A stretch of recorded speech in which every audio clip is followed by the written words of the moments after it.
கோகுல்ராஜ் கொலை வழக்கில் சரணடைந்த யுவராஜை சிபிசிஐடி போலீசார் 5 நாட்கள் காவலில் வைத்து விசாரிக்க அனுமதி அளித்து நாமக்கல் நீதிமன்றம் உத்தரவிட்டுள்ளது. இதனைத் தொடர்ந்து நாமக்கல் சிபிசிஐடி அலுவலகத்தில் யுவராஜிடம் 2வது நாளாக இன்று விசாரணை நடத்தப்பட உள்ளது. இது குறித்த கூடுதல் தகவலை சேலம் செய்தியாளர் ரியாஸிடம் கேட்கலாம். ரியாஸ், தற்போது சரணடைந்த யுவராஜிடம் குறிப்பாக என்னென்ன விசாரணைகள்லாம் நடந்து வருது? ரியாஸ்.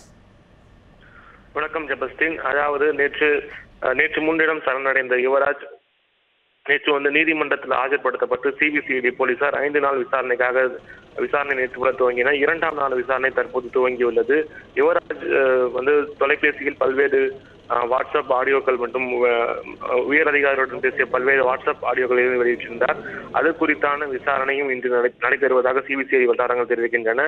மேலும் இந்த கோகுல்ராஜ் கொலை வழக்குல யார் யாருக்கெல்லாம் முக்கிய தொடர்பு இருக்கு, அந்த கொலை எப்படி நடந்தேற பெற்றுள்ளது என்பது குறித்தான யுவராஜிடம் சிபிசிஐடி போலீசார் துருவி விசாரணை நடத்தியுள்ளனர். மேலும் இது சம்பந்தமாக இதுவரை பலர் கைது செய்யப்பட்டுள்ளனர்.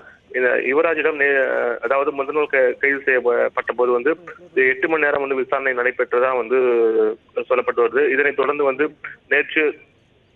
நேற்று பிற்பகலிருந்து இந்த விசாரணையை துவங்கிய இந்த சிபிசிஐடி போலீசார் நேற்று இரவு முழுவதுமே விசாரணை யுவராஜிடம் விசாரணை நடத்தப்பட்டதா சொல்லப்பட்டு வருது. இந்த நிலையில மீண்டும் 2வது நாளாக இன்று இந்த காலை முதல் விசாரணையை துவங்கி இருக்காங்க.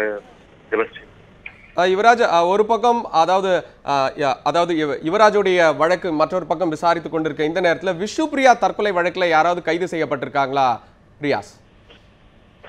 செபஸ்டின், அதாவது கோகுல்ராஜ் கொலை வழக்குல இதுவரைக்கும் 18 பேர் கைது செய்யப்பட்டிருக்காங்க. இதனை தொடர்ந்து இந்த விஷ்ணுபிரியா கொலை வழக்குல உயர் அதிகாரிகளின் டார்ச்சரே காரணம் சொல்லி முதல்ல சொல்லப்பட்டு வந்தது. ஆனால் இந்த விஷ்ணுபிரியா தற்கொலை தொடர்பாக இதுவரை யாரும் கைது செய்யப்படவில்லை. விசாரணை மட்டுமே தற்போது நடைபெற்று வருகிறது. அதாவது இந்த விஷ்ணுபிரியா தற்கொலை வழக்குல மட்டும் விஷ்ணுபிரியாவுடைய தோழி டிஎஸ்பி மகேஸ்வரி உள்ளிட்ட உயர் அதிகாரிகளிடமும் நாமக்கல் காவல்துறை கண்காணிப்பாளர் செந்தில் மற்றும் விஷ்ணுபிரியாவுடைய பெற்றோர்கள், அவருடைய நண்பர்கள் என இதுவரை 18 பேருக்கு மேல விசாரணை நடைபெற்று வருகிறது. மேலும் இந்த கோகுல்ராஜ் கொலை வழக்குல தேடப்பட்டு வந்த இந்த யுவராஜுக்கு உதவிய நண்பர்கள், அதாவது வாட்ஸ்அப் மூலியமாக ஊடகங்களுக்கும் பல்வேறு அமைப்புகளுக்கும் வாட்ஸ்அப் மூலியமா யுவராஜுடைய ஆடியோ பரப்பிய நபர்களும் நேற்று கைது செய்யப்பட்டு நீதிமன்றத்தில் ஆஜர்படுத்தப்பட்டு 15 நாள் காவலில் வைக்கப்பட்டுள்ளனர். மேலும் இந்த யுவராஜுடைய விசாரணையில தற்போது யுவராஜ் இந்த கோவில்ல இருந்ததா பல்வேறு வீடியோக்கள் வெளியானது.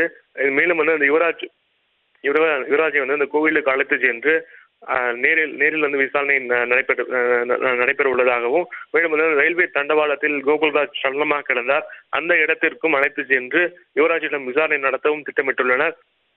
மேலும் யுவராஜ் பேசிய அந்த ஆடியோக்களை வைத்து இன்னும் யுவராஜ் ஒரு சில ஆடியோக்கள் மட்டுமே வெளியிட்டிருந்தார். மேலும் பல ஆடியோக்கள் அவரிடம் இருக்கும் சொல்லி எதிர்பார்க்கப்படுது.